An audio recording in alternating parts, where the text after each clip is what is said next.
வாழ்க வையகம் வாழ்க வையகம் வாழ்க வளமுடன். குரு வாழ்க, குருவே துணை. ஓம் குரு பிரம்மா குரு விஷ்ணு குரு தேவோ மகேஸ்வரக குரு சாக்ஷாத் பரபிரம்மா தஸ்மை ஸ்ரீ குரவே நமக. உலகமெங்கும் உள்ள ஆதவன் தொலைக்காட்சி நேயர்களே, ராசி பல நிகழ்ச்சியினூடாக உங்களை சந்திப்பதில் பெரும் மகிழ்ச்சி அடைகிறேன். இன்றைய நாளில் மன நிம்மதி, மன நிறைவு, மனமகிழ்ச்சி பெருகட்டும். வாழ்க்கை பயணங்களில் உயர்வு கிடைக்கட்டும். லட்சிய பாதைகளில் வெற்றி கிடைக்கட்டும். அதற்கு எல்லாம் வல்ல அந்த இறைவனும் குருவும் துணை நிற்கட்டும். முதல்ல இன்றைய நாளுக்கான பஞ்சாங்க விவரங்களை பார்ப்போம். திருக்கணிதம் அடிப்படையிலான பஞ்சாங்க விவரம். ஸ்ரீ பராபவ வருடம் ஆடி மாதம் 4ஆம் நாள் ஞாயிற்றுக்கிழமை 19/7/2026. இன்றைய நாள் முழுவதும் வளர்பிறை சஷ்டி திதி காணப்படுது. மாலை 6:12 வரைக்கும் உத்திர நட்சத்திரமும் அதற்கு பிறகு அஸ்த நட்சத்திரமும் காணப்படுது. மாலை அதாவது இரவு 8:05 வரைக்கும் பரிகம் நாம யோகமும் அதற்கு பிறகு சிவநாம யோகமும் காணப்படுது. மாலையில் 3:31 வரைக்கும் கௌளவக்கரணமும் அதற்கு பிறகு தைத்துளை கரணமும் காணப்படுது. இன்றைய நாளுக்கான அமிர்தாதி யோகத்தை பார்த்தோம்னா நாள் முழுவதும் அமிர்த யோகம் காணப்படுது. இன்றைய நாளுக்கான சூலத்தை பார்த்தோம்னா மேற்கு திசையில் இருக்குது. அதுக்கான பரிகாரம் வெள்ளமாகும். மேற்கு திசையை நோக்கி தேவையும் அவசியம் இருப்பவர்கள் அந்த பக்கம் போகிறதா இருந்தால் வெள்ளத்தை தானமாக கொடுத்துட்டு போகலாம். போகிற காரியங்கள் உங்களுக்கு சாதகமாகவும் நன்மையாகவும் நடக்கிறதுக்கான வாய்ப்புகள் அதிகமாகும். அடுத்து இன்றைய நாளுக்கான நேர விவரங்களை பார்ப்போம். காலையில் 8:15 9 மணி வரைக்கும் நல்ல நேரமும், மாலையில் 4:57 6:31 வரைக்கும் ராகு காலமும், மதியம் 12:16 1:50 வரைக்கும் யமகண்டமும், மாலையில் 3:24 4:57 வரைக்கும் குளிகை நேரமும் காணப்படும். இன்றைய நாளில் பார்த்தீங்கன்னா நாள் முழுவதும் சஷ்டி திதி, முருக வழிபாட்டுக்கு சிறப்பான நாள். நான் ஒவ்வொரு நாளும் சொல்கிறது தான், சதுர்த்தி பஞ்சமி எல்லா திதிகள்லேயுமே ஒரு திதியில் பிறந்தவங்க அந்த திதியில் போயிட்டு வழிபாடு செய்கிறது சிறப்பு. அதுவும் தேய்பிரையில் பிறந்தவங்க வளர்ப்பிறையிலையும், வளர்ப்பிறையில் பிறந்தவங்க தேய்பிரையை செய்கிறது மிக மிக சிறப்பாக இருக்கும். இன்றைக்கி பார்த்திங்கன்னா சஷ்டி திதி, முருகனுக்குரிய நாள். முருக பெருமானை நம்ம இன்றைக்கி வழிபாடு செய்யலாம். அதே நேரத்தில் இன்றைக்கி பார்த்திங்கன்னா உஷ்ண நாள், திருமண நாள் கூடாது. இந்த சண்டை சச்சரவுகளை சேர்த்து வைக்கிறேன்னு போயிட்டு இன்றைக்கி பேசுனீங்கன்னா அது பிரிஞ்சு தான் போகும். அதனால் சஷ்டி திதியை பொறுத்த வரைக்கும் எப்போவுமே நீங்கள் இந்த மாதிரி விஷயங்களை அதாவது சண்டை சச்சரவுகள், ஏதாவது சிக்கல்கள் வழக்குகளை தீர்க்க போகிறோன்னு போயிடக்கூடாது.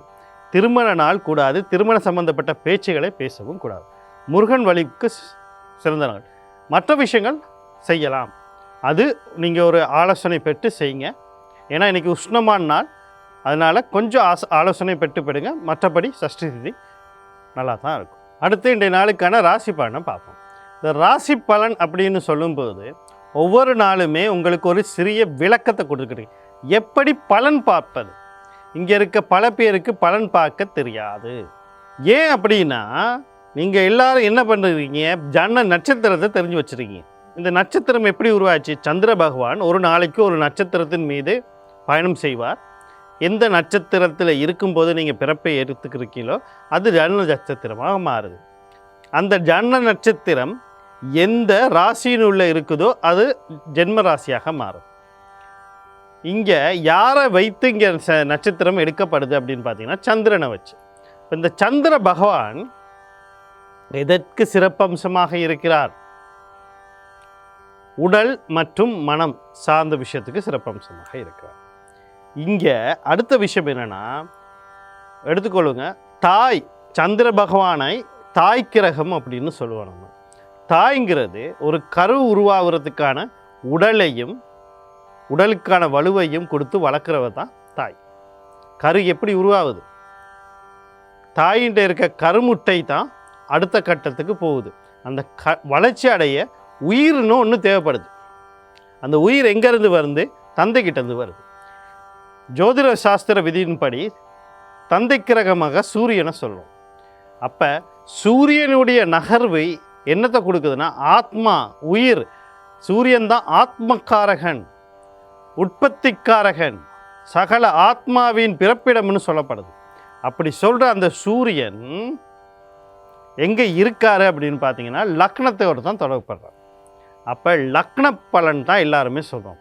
கோச்சாரம் வரும்போது நம்ம ராசியை பார்க்குறோம். காரணம் என்னென்னா அது உடல் மனம் சார்ந்த விஷயங்கள். கோச்சாரம்னா என்ன அப்படின்னா இன்றைக்கு கிரக நிலை எப்படி இருக்குது, சனி பேச்சு, ராகு கேது பேச்சு, குரு பேச்சு, அப்படியெல்லாம் பார்க்கும்போது சந்திரனை அப்படி பார்த்துட்டு போயிடணும். ஆனால் நீங்கள் எல்லாரும் என்ன செய்கிறீங்க, உங்கள் ராசியினுடைய விஷயத்தை சொல்லும்போது அதைத்தான் கேட்குறீங்க. நீங்களே கேட்ட திருப்பிக்கலாம். நீங்களே இல்லை ராசின்னு தானே சொல்கிறோம். அதுக்கு பொது பெயர் ராசியாக இருக்குது. லக்னம்ங்கிறது தனிப்பட்ட இது ரீதியாக வரக்கூடியது. உதாரணத்துக்கு ஒரு மேச ராசி அப்படின்னு நம்ம சொல்லும்போது மேஷ லக்னக்காரர்கள் அந்த பலனை உன்னிப்பாக கவனிக்கணும். ராசியினுடைய பலனை கேட்க தேவைன்னா கேட்கலாம். எதற்கு கேட்கணும் அப்படின்னா, உடல் மனம் இன்னைக்கு வீக்காகாமல் இருக்குமா, உடல் மனம் தெளிவாக இருக்குமா, சரியான ஒரு சிந்தனையை நம்ம செய்ய முடியுமா, அதுக்கு நீங்கள் கேட்டுக்கொள்ளலாம். ஆனால் பலன் எங்கேருந்து வரும்?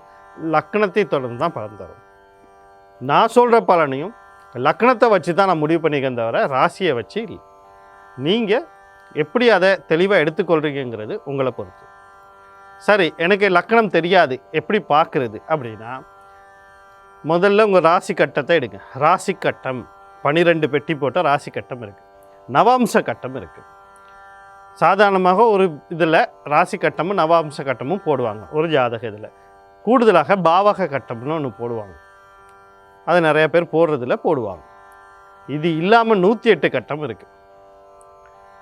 பஞ்சாம்சம், சதுரம்சம், சஷ்டி அம்சம், சப்தாம்சம், அஷ்டாம்சம், இப்படி 108 அம்சங்கள் இருக்குது. அதெல்லாம் நம்மளுக்கு தேவையில்லை. அதெல்லாம் கொஞ்சம் கூட வச்சோம். அதெல்லாம் கொஞ்சம் ஆழமாக போயிட்டு நம்ம ஜாதகத்தை பார்க்குறவங்க, பலனை கணிக்கிறவங்களே தேவைப்படும். நம்ம பார்க்க வேண்டியதுனா லக்னத்தை பார்க்கணும். ராசி கட்டத்தில் எங்கே சரி லானா போட்டிருக்காங்களா, கோடு போட்டிருக்காங்களா, ஒன்று போட்டிருக்காங்களான்னு பாருங்கள். அதுதான் லக்னம். அது இல்லாமல் விவரங்கள் அப்படின்ற ஒரு இடத்துல கட்டாயம் ராசி, ஜன்ன ராசி, ஜன்ன நட்சத்திரம், ஜன்ன லக்னம் கட்டாயம் போட்டிருக்கணும். அப்படி போடலைன்னா அது ஜாதகமே இல்லை. இதை தாண்டி 5 விஷயம் போட்டிருக்கணும். என்ன அப்படின்னா, நட்சத்திரத்தை மேலே போட்டிங்க, திதி, யோகம், கரணம், வாரம் கட்டாயம் ஜாதகத்தில் இருக்கும். இல்லைன்னா அது செல்லுப்படையக்கூடிய ஜாதகம் இல்லை, அது சரியான ஜாதகமும் இல்லை. ஏன்னா பஞ்சாங்கத்தை எழுதாமல் என்ன ஜாதகத்தை பார்க்குறது? அப்போ அந்த விவரங்கள் இருக்கும். இது ஒன்றும் எனக்கு தெரியாது, பக்கத்தில் இருக்க ஜோதிடர்கிட்ட போங்க, அவர் எல்லாம் தெளிவாக சொல்லிடுவார். அதுக்கு பிறகு பலனை பார்த்தீங்கன்னா அது சரியாக இருக்கும்.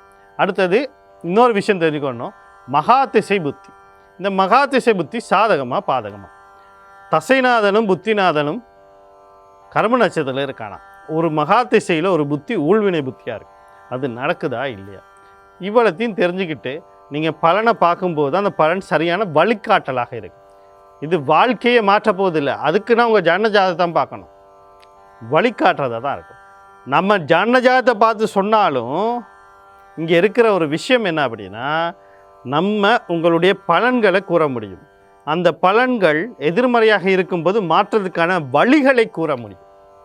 ஆனால் நம்ம உங்களுடைய விதியை மாற்ற முடியாது.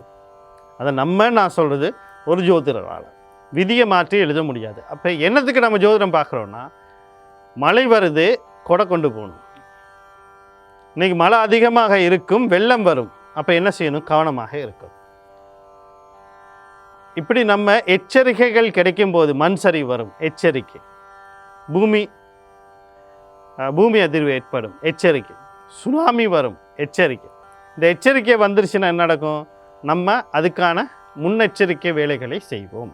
அது மாதிரி தான் எதிர்மறையான விளைவுகள் வருதுன்னா முன்னெச்சரிக்கை வேலைக்கான வழியை நம்ம காட்டிடுவோம். செய்ய வேண்டியது யார்? நீங்கள் தான். ஏன்னா உங்களுடைய வாழ்க்கை உங்களுடைய, அதை பார்த்து கணித்து சொல்வது மட்டும்தான் எங்களால் கொடுக்கப்பட்டது.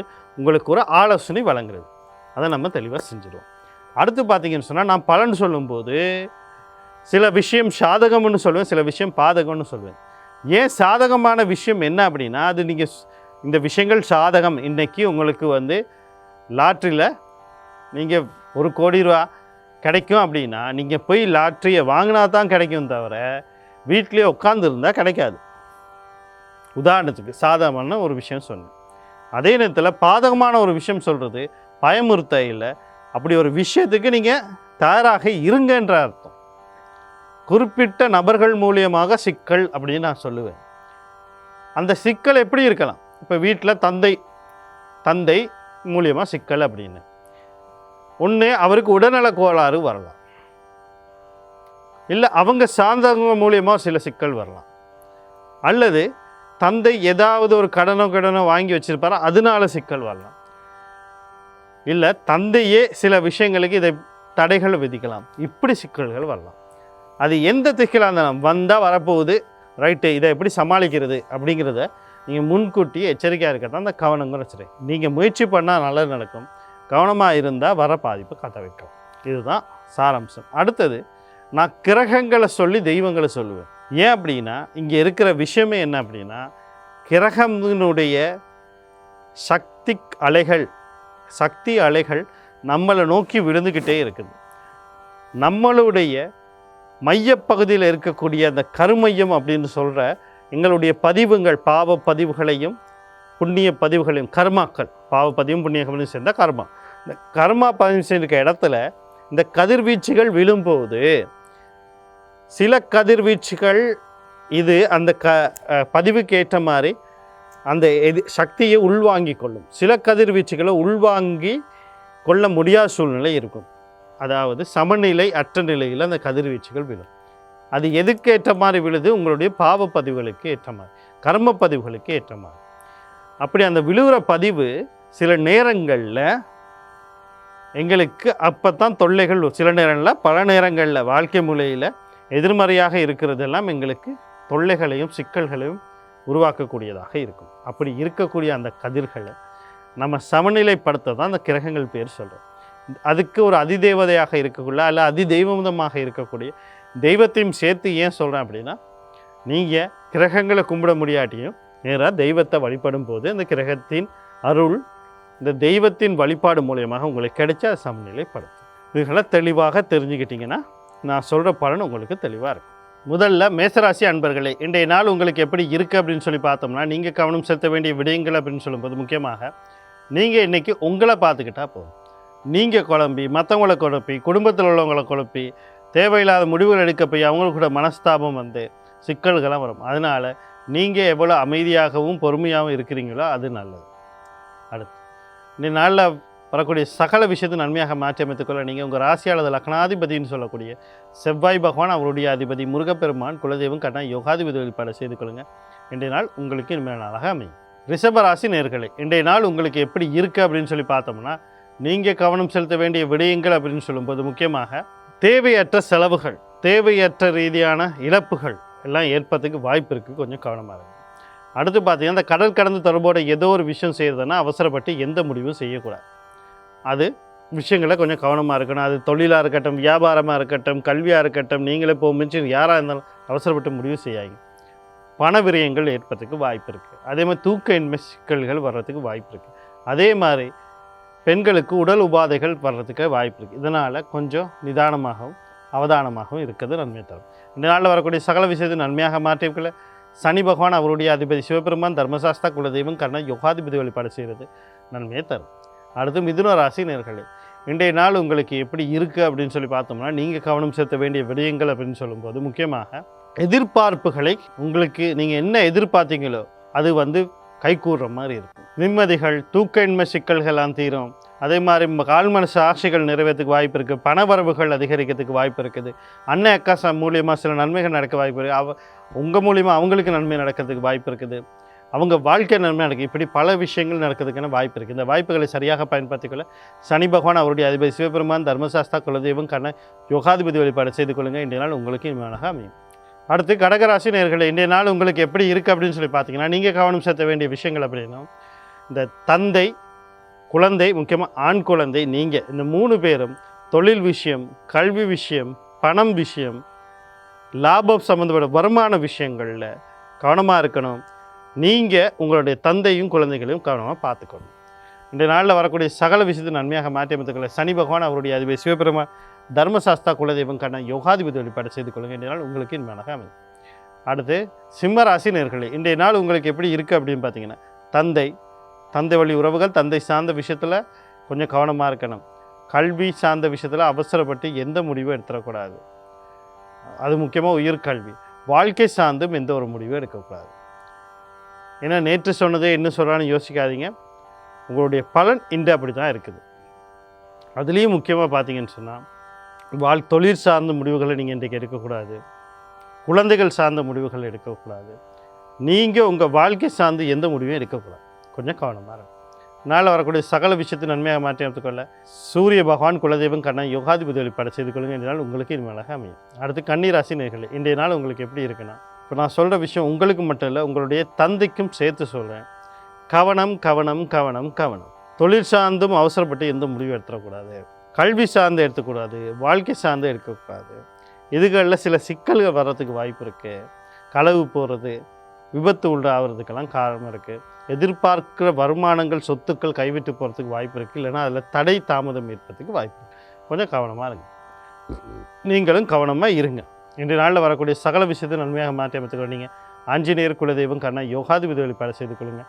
இன்றைய நாள் உங்களுக்கு இனிமையான நாளாக அமையும். துலா ராசி நேயர்களே, இன்றைய நாள் உங்களுக்கு எப்படி இருக்குது அப்படின்னு சொல்லி பார்த்தோம்னா, நீங்கள் கவனம் செலுத்த வேண்டிய விடயங்கள் அப்படின்னு சொல்லும்போது முக்கியமாக திருமண வாழ்க்கை சம்மந்தப்பட்ட முடிவுகள் எதையும் எடுக்கக்கூடாது. அது வரன் தேடிக்கிட்டு இருக்கீங்கன்னா அவசரப்பட்டு முடிவு பண்ணாங்க. அதே நேரத்தில் பார்த்தீங்கன்னு சொன்னால் திரும்ப நிச்சயிக்க இருக்கீங்கன்னா அவசரப்பட்டு எந்த முடிவும் எடுக்கணும். அதே நேரத்தில் பார்த்தீங்கன்னு சொன்னால் கொஞ்சம் கவனமாக நீங்கள் இதை கையாளினீங்கன்னா உங்களுக்கு கிடைக்கிற வரன், அதாவது எதிர்பாராத ரீதியில் ஒரு வரன் கிடைக்கும். நீங்கள் ஏதோ ஒரு வரனை நிச்சயம் பண்ணிக்கிட்டு இருப்பீங்க, ஆனால் எதிர்பாராத ஒரு வரன் கிடைக்கும். அதை நீங்கள் நிச்சயம் பண்ணிக்கலாம். நீங்கள் இதை நிச்சயம் பண்ணது ஒரு நேரத்தை இப்படி குறிச்சிருவோம் அப்படின்னு சொல்லும்போது எதிர்பாராத ஒரு நேரம் வரும்.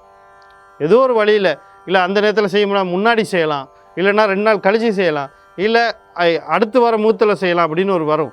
அதுகளை சரியாக பயன்படுத்திக்கணும். அதனால் நிதானத்தோட கையாளுங்க. அடுத்து கணவன் மனைவியில் கருத்து வேறுபாடு நீங்கி ஒன்றிணையக்கூடிய சாத்தியக்கூறுகள் இருக்குது. உங்களோட வார்த்தைகளுக்கான வெற்றி கிடைக்கக்கூடிய 2வது குழந்தைக்கு முயற்சி பண்ணிங்கன்னா அதுக்கும் வாய்ப்பு இருக்குது. நாளில் வரக்கூடிய சகல விஷயம் நன்மையாக மாற்றிக்கொள்ள மகாலட்சுமி குலதெய்வம் கண்ண யோகாதிபதி வழிபாடு செய்து கொள்ளுங்க. இன்றைய நாள் உங்களுக்கு இனிமையாக அமையும். அடுத்தது விருச்சிக ராசி நேயர்களே, கடன் கொடுக்கல் வாங்கல் சம்மந்தப்பட்ட விஷயம் இன்றைக்கி எதுவும் செய்யக்கூடாது. செய்திருந்தால் அதில் சிக்கல்கள் வர்றதுக்கு வாய்ப்பு இருக்குது. நான் சொல்கிறது உங்களுக்கு மட்டும் இல்லை, உங்களுடைய வாழ்க்கை துணைக்கும் சேர்த்து தான் சொல்லிக்கிட்டு இருக்கேன். அவங்கள கவனமாக பார்த்துக்கொள்ளுங்க. அதே மாதிரி நீங்களும் இந்த விஷயங்களை கவனமாக இருங்க. தொழில் சார்ந்து எந்த ஒரு முடிவையும் அவசரப்பட்ட முடிவும் எடுக்கக்கூடாது. அடுத்து உடல் உபாதைகள் எதுவும் தென்பட்டால் உடனடியாக வைத்திய சிகிச்சையை நாடுங்க, தள்ளி போடாது. எதிரிகள் தொல்லைகள் இருக்கலாம், கொஞ்சம் கவனமாக இருக்கும். அதுவும் குடும்பத்தில் இருக்கவங்களே, உறவினர்கள், இல்லை நீங்கள் நெருங்கி பழகிற நண்பர்கள், கூட வேலை செய்கிறவங்களே சிக்கலை உருவாகிறதுக்கு வாய்ப்பு இருக்குது. கொஞ்சம் கவனமாக. நாளில் வரக்கூடிய சகல விஷயம் நன்மையாக மாற்றி அமைத்துக்கொள்ள நீங்கள் விநாயக பெருமான் குலதெய்வம் கண்ணன் யோகாதிபதி வழிபாடு செய்து கொள்ளுங்கள். என்றால் உங்களுக்கு இனிமேலாக அமையும். அடுத்து தனுசு ராசி நேயர்களே, இன்றைய நாள் உங்களுக்கு எப்படி இருக்குது அப்படின்னு சொல்லி பார்த்தோம்னா, நீங்கள் கவனம் செலுத்த வேண்டிய விடயங்கள் அப்படின்னு சொல்லும்போது முக்கியமாக குழந்தைகள் விஷயம். நீண்ட நாளாக குழந்தைகள் வாழ்க்கையில் குழந்தைக்கு எதிர்பார்த்துக்கிட்டு இருந்தால் அதுக்கு வாய்ப்பு இருக்குது. குழந்தைகள் வாழ்க்கையில் எதுவும் நன்மை நடக்கணும்னு நினச்சிங்கன்னா அதுக்கு வாய்ப்பு இருக்குது. அதே மாதிரி தந்தை வழி சொத்துக்கள், குடும்ப சொத்துக்கள் பாகப்பிரிவினை பண்ணணும்னா, இல்லை அது சம்மந்தமாக ஏதோ ஒரு முடிவு எடுக்கணும்னா அது இன்றைக்கு சாத்தியமாக இருக்கும். காதல் கலியாட்டம் கொண்டாட சம்மந்தப்பட்ட விஷயங்களும் நன்மை நடக்கிறதுக்கு வாய்ப்பு இருக்குது. இதனால் வரக்கூடிய சகல வாய்ப்புகளை சரியாக பயன்படுத்திக் கொள்ள குலதெய்வம் கண்ண யோகாதிபதி வழிபாடு செய்து கொள்ளுங்க. இன்றைய நாள் உங்களுக்கு அழகாக அமையும். அடுத்து மகர ராசி நேயர்களே, இன்றைய நாள் உங்களுக்கு எப்படி இருக்குது அப்படின்னு சொல்லி பார்த்தோம்னா, நீங்கள் கவனம் செலுத்த வேண்டிய விடயங்கள் அப்படின்னு சொல்லும்போது முக்கியமாக தாய் வழி உறவுகள், தாய் சார்ந்த விஷயத்தில் கவனமாக இருக்கணும். வீடு காணி வாகனம் சொத்து சம்மந்தப்பட்ட விஷயங்களில் எந்த ஒரு முடிவும் எடுத்துக்கொள்ளக்கூடாது. கணவன் மனைவியிலே கருத்து வேறுபாடுகள் நிகழ்றதுக்கான வாய்ப்பு இருக்குது. மன உளைச்சல்கள், மன அமைதி கேட்கறதுக்கான வாய்ப்புகள் இருக்குது. அதே நேரத்தில் கல்வி கல்வியில் கொஞ்சம் கவனமாக இருந்தால் நல்லது. இதனால் வரக்கூடிய சகல விஷயம் நன்மையாக மாற்றி அமைத்துக்கல பெண்தேவன் சொல்லக்கூடிய துர்க்கை மாரியம்மன், கருமாரியம்மன், முத்துமாரியம்மன், அம்பாள் குலதெய்வம் கண்ண யோகாதிபதி வழிபாடு செய்து கொள்ளுங்க. இன்றைய நாள் உங்களுக்கு இனிமேலாக அமையும். அடுத்து கும்பராசி நேயர்களே, இன்றைய நாள் உங்களுக்கு எப்படி இருக்குது அப்படின்னு சொல்லி பார்த்தோம்னா, நீங்கள் கவனம் செலுத்த வேண்டிய விடயங்கள் அப்படின்னு சொல்லும்போது முக்கியமாக வாழ்க்கையில் எல்லாரும் எதுக்கும் ஒரு விஷயத்துக்கு முயற்சி பண்ணிக்கிட்டு இருப்பாங்க. குடும்பம், கணவன் மனைவி இடையில இந்த கணவன் வாழ்க்கை துணை சம்மந்தப்பட்ட விஷயங்களுக்கு, இல்லை தாய் சம்மந்தப்பட்ட விஷயங்களுக்கு, சிலாக்கள் வீடு காணி வாகன சொத்துக்களை சேர்க்கறதுக்கு இல்லாட்டி பராமரிக்கிறதுக்கு, இன்றைக்கி அதுக்கு எல்லாமே சில சிக்கல்கள் உருவாகிறதுக்கான வாய்ப்புகள் இருக்குது. அதனால் அந்த விஷயங்களை கொஞ்சம் கவனமாக இருங்க. அவசரப்பட்டு எந்த முடிவும் எடுக்காது. முக்கியமாக கணவன் மனைவி விவகாரங்களில் முயற்சி பண்ணிக்கிட்டு இருப்பீங்க, அதுலேயும் சிக்கல்களுக்கு கொஞ்சம் கவனமாக இருங்க. இந்த நாளில் வரக்கூடிய சகல விஷயத்தை நன்மையாக மாற்றி அமைத்துக்கொள்ள நீங்கள் செவ்வாய் பகவான் அவருடைய அதிபதி முருகப்பெருமான் குலதெய்வம் கண்ணா யோகாதிபதி வழிபாடுகள் செய்து கொள்ளுங்கள். இந்த நாள் உங்களுக்கு இனிமேலாக அமையும். மீன ராசி நேயர்களே, இன்றைய நாள் உங்களுக்கு எப்படி இருக்குது அப்படின்னு சொல்லி பார்த்தோம்னா, நீங்கள் கவனம் செலுத்த வேண்டிய விடயங்கள் அப்படின்னு சொல்லும்போது முக்கியமாக குடும்ப உறுப்பினர்கள் யாராக இருக்கட்டும், அவங்களோட கருத்து வேறுபாடுகள் உண்டாகலாம். கடந்து போக பாருங்கள். பேசி சண்டை சச்சரவுகளை உருவாக்கி கொள்ளாயுங்கள். வார்த்தை பிரயோகங்களை கவனமாக இருங்க. கையில் இருக்க காசு கொண்டு போய் அதை செய்கிறேன் இதை செய்கிறேன்ட்டு எதையும் செலவழிக்காங்க. பொறுமையும் அமைதியும் மௌன விரதம் இருக்கிறது சிறப்பாக தரும். நாளில் வரக்கூடிய சகல விஷயத்தை நன்மையாக மாற்றி அமைத்துக்கொள்ள புத பகவான் அவருடைய அதிபதி மகாவிஷ்ணு குலதெய்வம் கண்ணன் யோகாதிபதி வழிபாடு செய்து கொள்ளுங்க. இந்த நாள் உங்களுக்கு இனிமையாக அமையும். மீண்டும் நாளை ராசி பலன் நிகழ்ச்சிகளாக உங்களை சந்திக்கிறேன். நன்றி, வணக்கம், வாழ்க வளமுடன்.